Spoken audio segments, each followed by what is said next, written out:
Oh, hello, this is Tak Chung from Walk with Tak. For many years, the only seasoning I used was soy sauce, oyster sauce, and a chili sauce.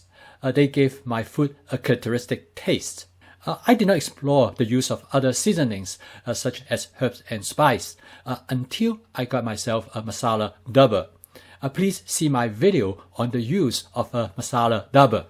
During the past several years, I researched the use of seasoning from different parts of the world, and I tried to test as many of them as possible. The result was a journey into the culinary world that I can now cook food that I never thought it was possible. In this video, I will list the top 7 seasonings that I use every day. I will discuss how I'm using different combinations. Number 1, mushroom seasoning.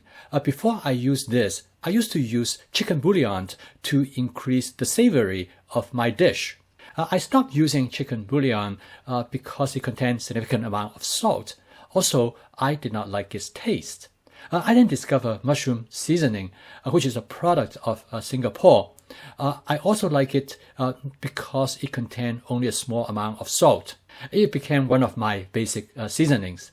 I like it particularly using it in vegetable dishes. Number 2, minced onion flakes. It is my second most favorite seasonings. It greatly enhances the natural flavor of almost all dishes. I prefer it over onion powder. In addition to its flavor and aroma, it also provides texture. Number 3, garlic powder. It is a great way to enhance the natural flavor of almost any food ingredients. It can produce a strong garlic flavor when it is added in a significant amount. Number 4, lemon pepper. They go very well with chicken and seafood. It is a perfect match. I use a small amount in every dish to give it a pepper flavor. However, if I want to have a strong lemon flavor, I will add it more generously. I like the mild spiciness of the paprika. I use it a small amount in almost every dish to make them more interesting. I add more if I want to have a kick to the dish. I have used both normal and roasted paprika, and I like the roasted one a little bit better. Number 6, cumin.